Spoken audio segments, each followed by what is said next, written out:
তো এটা আমি আমার লাইফে দেখেছি। আমার নিজের কাছে মনে হয় যে এইটা আসলে একটা কুতর্ক। কেননা বিশ্বের অনেক দেশে একাধিক জাতীয় সঙ্গীত আছে, আবার অনেক দেশে জাতীয় সঙ্গীত নাই, আবার অনেকগুলো দেশে দুই তিনটা দেশ মিলে একই জাতীয় সঙ্গীত আছে। মানে কলকাতা কেন্দ্রিক যে বুদ্ধিজীবী, কলকাতা কেন্দ্রিক যে জমিদাররা, তারা এই বঙ্গভঙ্গের বিরোধিতা করেছিল, এবং রবীন্দ্রনাথ ঠাকুর সেই জমিদারদের একজন। তিনিও এই বঙ্গভঙ্গের বিরোধিতা করে তিনি তখন করেন, এবং তিনি এই বঙ্গভঙ্গের বিরুদ্ধে যে কলকাতায় যে মিছিল হয়, সেই মিছিলে রবীন্দ্রনাথ ঠাকুর নিজে রাখি বেঁধে দিয়েছিলেন। মানে দুর্গা বা কালিকা দেবী, তাকে যারা তাকে মা হিসেবে উল্লেখ করে থাকেন, সেই মাকে মিন করেছেন, এবং এত সুন্দর করে তিনি এটাকে সুগার কোটেড করেছেন, যেটা মানে খুব ভালোভাবে এটা রবীন্দ্রনাথ স্টাডি না করলে এটা বোঝা কিন্তু খুব কঠিন। আমাদের দেশে এই পিলখানা গণহত্যার যে বা সেনা হত্যার বিচার কিন্তু শুরু হয়েছে, এই বিষয়টা মাথায় রাখতে হবে।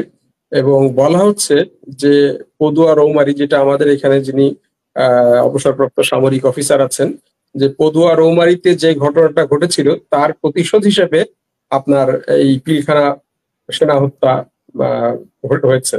এবং ইতিমধ্যেই পিলখানায় যারা শহীদ হয়েছেন তাদের পরিবার এবং এই হত্যাকাণ্ডের সাথে যারা সম্পৃক্ত, মানে এই হত্যাকাণ্ড না, মানে ওই সময় পিলখানায় যারা ছিলেন, যে সমস্ত সেনা কর্মকর্তা যারা এটা তদন্ত করেছিলেন, তারা ইতিমধ্যেই সাংবাদিক সম্মেলনে এবং গণমাধ্যমগুলোতে যে সমস্ত তাদের বয়ান দিয়েছে, তাদের সবার বয়ানে এই কথাটা এসেছে যে এই পিলখানা গণহত্যাটা মূলত এর সাথে ভারত জড়িত ছিল, এবং ভারতের লোক সরাসরি এই পিলখানার ভিতরে এসে এই হত্যাকাণ্ডটা করেছে।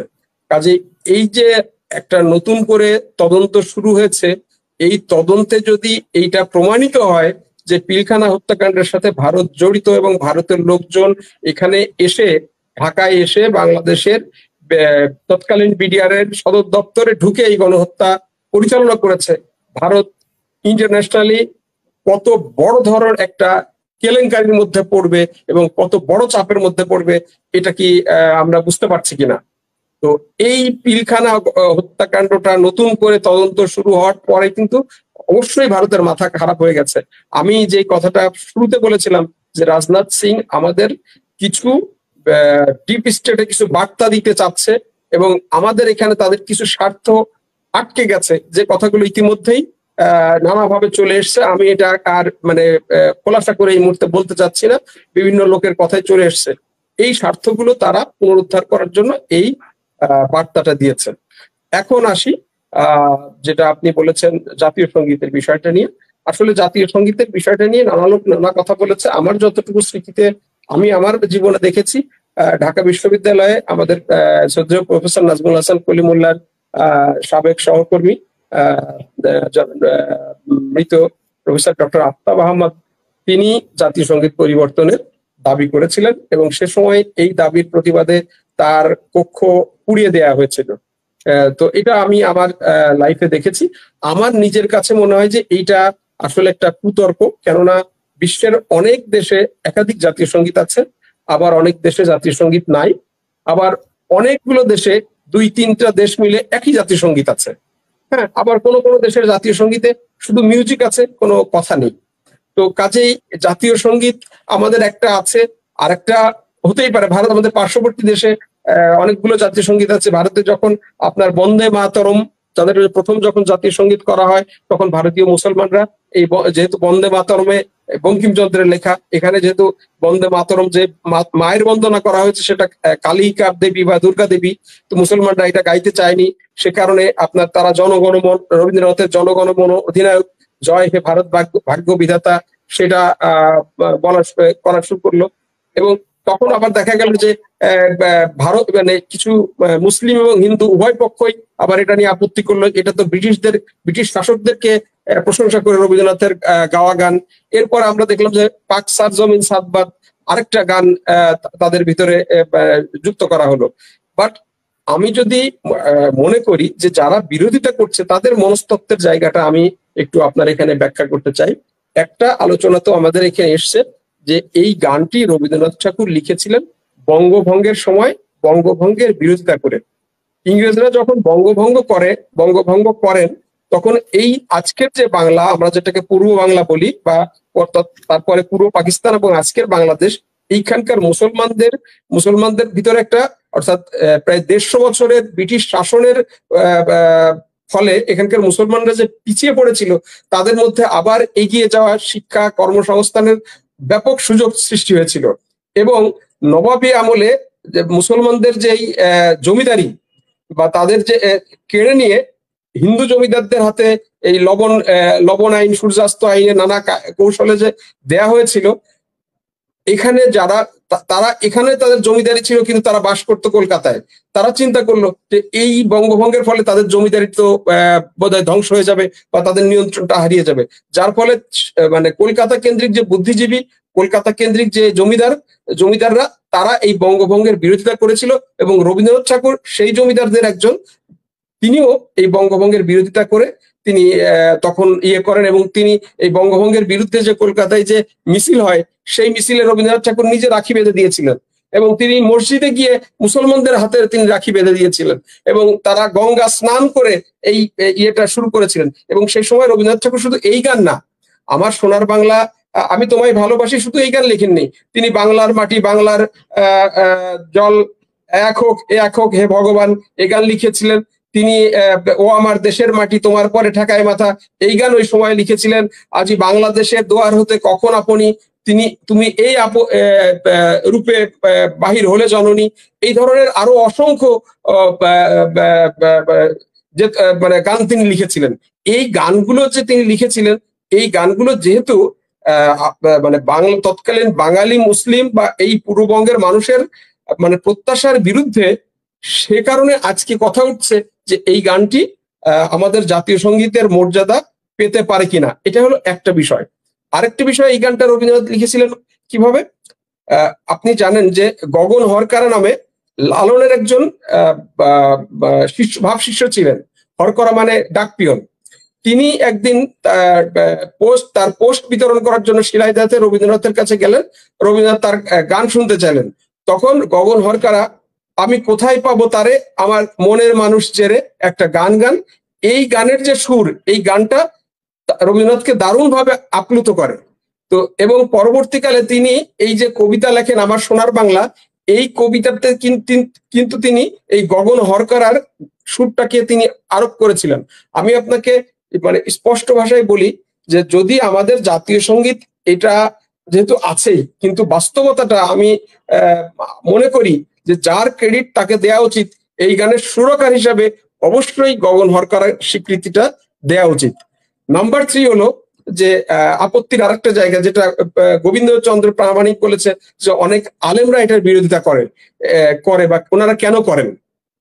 এবং আমরা দেখেছি যে বিভিন্ন সময় বিভিন্ন মাদ্রাসার শিক্ষকরা তারা এই গানটা গাইতে আপত্তি করেন। কারণ আমরা যদি দেখি যে রবীন্দ্রনাথের পূজা পর্বের যে সমস্ত গান রয়েছে এবং তার দেশপ্রেমের যে গানগুলো রয়েছে, তিনি সেইখানে দেশকে তিনি যে মায়ের সাথে মানে দেশ মাতা এবং কালী মাতা, এই দুটোকে তিনি এক করে ফেলেছেন।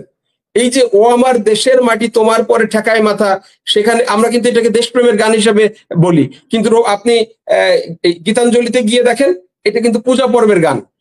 বা অথবা এই যে আজি বাংলাদেশের হৃদয় হতে কখন আপনি, তুমি এই অপরূপ রূপে বাহির হলে জননী, ওগো মা তোমায় দেখে দেখে আখি না ভরে, তোমার হৃদয় আমার হৃদয় ভরে গেছে সোনার মন্দিরে। এইটা হলো দুর্গার আবাহনী সঙ্গীত, এটা রবীন্দ্রনাথের পূজা পর্বের গান রয়েছে।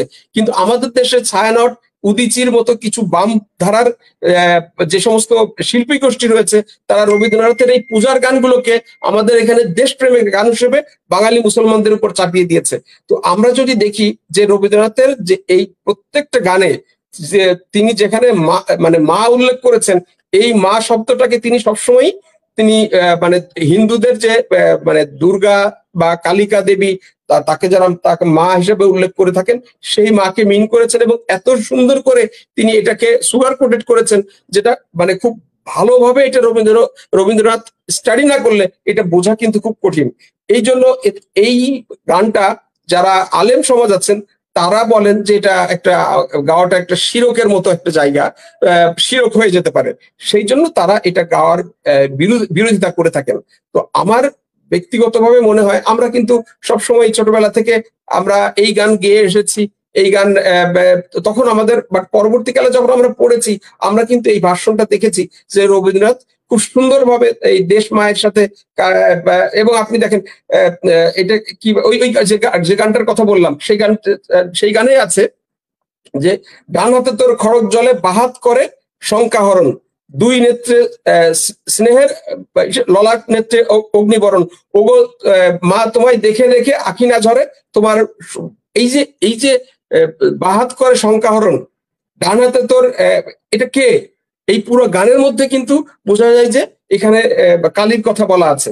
তো সেই যে জায়গাগুলো যদি আমরা চিন্তা করি, সেই জায়গাগুলো চিন্তা করলে কিন্তু কিছু কথা আসে এবং কিছু মানুষের আপত্তির জায়গা থাকতেই পারে। জাতীয় সঙ্গীত নিয়ে আমাদের, আমি মনে করি যে এখন যেহেতু যেটা প্রফেসর নাজমুল হাসান কলিমুল্লাহ বলেছে আমরা নতুন স্বাধীন বাংলাদেশ, এই স্বাধীন বাংলাদেশে কেউ যদি মনে করে যে জাতীয় সঙ্গীত পরিবর্তনের দাবি করে, সেটা তার গণতান্ত্রিক অধিকার। আমি মনে করি যে এটা রাইটস, তিনি বলতে পারেন। আবার কেউ যদি বলেন যে না এই জাতীয় সঙ্গীত থাকা উচিত, আমি মনে করি সেটাও তার গণতান্ত্রিক অধিকার। আবার কেউ যদি মনে করেন যে এইটার সাথে আমাদের ঠিক আছে বিতর্ক হচ্ছে যেহেতু আমরা আরো একটা জাতীয় সঙ্গীত সংযুক্ত করে দিই, তো সেটাও করতে পারে। এবং আমি এখানে আরেকটা কথা বলি, আমাদের যে একটা খুব ইম্পর্টেন্ট একটা তথ্য যোগ করি, আমাদের যে মানে যখন জাতীয় সঙ্গীত করা হয়, আমি প্রফেসর ছায়ানটের অন্যতম প্রতিষ্ঠাতা সঞ্জিদা খানম একটা লেখা থেকে দেখেছি যে তিনি বলেছেন যে বঙ্গবন্ধু চেয়েছিলেন ডিএল রায়ের গানটাকে জাতীয় সঙ্গীত করতে, ধন্য ধান্যে পুষ্পে ভরা আমাদের এই বসুন্ধরা। আমি আরো কিছু বইতে এ ধরনের লেখা দেখেছি যেখানে বঙ্গবন্ধুর ইচ্ছা ছিলেন ডিএল রায়ের গানটাকে জাতীয় সঙ্গীত করার জন্য। তো কাজে আমি মনে করি যে জাতীয় সঙ্গীত এটা থাকতে পারে, আবার এটা পরিবর্তিত হতে পারে, আরো একটা জাতীয় সঙ্গীত আসতে পারে। এইটা জাতীয় সঙ্গীত চেঞ্জ করা যাবে না। সবচেয়ে বড় কথা আমরা যখন রাষ্ট্র সংস্কারের কথা বলছি তখন সবার আগে বলছি সংবিধান সংস্কার। তো আমরা জাতীয় সঙ্গীতকে স্বীকৃতি দিয়েছি সংবিধানের মধ্যেই। তো সেই সংবিধান যদি সংস্কার করতে পারি, সেখানে জাতীয় সঙ্গীত নিয়ে সংস্কার হতে পারে, অন্য যে কোনো বিষয় নিয়ে সংস্কার হতে পারে। এটা বলে যদি কেউ বলে থাকে তিনি মহাপাপ করেছেন, বা যারা জাতীয় সঙ্গীত আমার সোনার বাংলা চাইছেন তারা একেবারে অমকের দালাল হয়ে গিয়েছেন, বা এই আলোচনাটা আমার মনে হয় যে গণতান্ত্রিক দেশে এটা কাঙ্ক্ষিত না। প্রত্যেকের মত দেবে এবং অধিকাংশের মতে যদি মনে হয় যে না যেটা করা উচিত সেটা হতে পারে। এটা নিয়ে খুব বড় ধরনের কোনো এত বড় ইস্যু করার কোনো প্রয়োজন নেই। আর যেহেতু আমাদের উপদেষ্টা ধর্ম উপদেষ্টা ইতিমধ্যেই করেছেন, আমি যে কথা বলছিলাম আপনি মনে শুনতে পারেননি, আমার মাইক্রোফোনটা অফ ছিল, সরি। আমি বলছিলাম যে শেষ করার জন্য। জি, শুনবো আপনাকে। হ্যাঁ, আমি শেষ করছি। যেহেতু আমাদের ধর্ম উপদেষ্টা আপনার বলেছেন যে তারা এই বিতর্কে যাবেন না এবং এটা তাদের প্রায়োরিটির কোনো কাজ না, তো কাজে আমার মনে হয় যে এখন আর এই বিতর্কটা আর থাকা উচিত না। আমাদের এখন রাষ্ট্রের সামনে অনেক বড় চ্যালেঞ্জ আসছে। আপনি আজকে যে বিষয়গুলো নিয়ে আলোচনা করেছেন, যে ইস্যুগুলো তুলেছেন, এই ইস্যুগুলো কিন্তু আজকে সবচেয়ে বেশি গুরুত্বপূর্ণ। আমার রাষ্ট্রের সার্বভৌমত্ব, আমার রাষ্ট্রের নিরাপত্তা, আমার এইটা নিশ্চিত করাটাই গুরুত্বপূর্ণ এবং এখানেই ফোকাস করা উচিত এই দেশের মানুষের। জাতীয় সঙ্গীত নিয়ে আরো ভবিষ্যতে আরো অনেক সময় পাওয়া যাবে সেগুলো নিয়ে কথা বলার। আপনাকে ধন্যবাদ।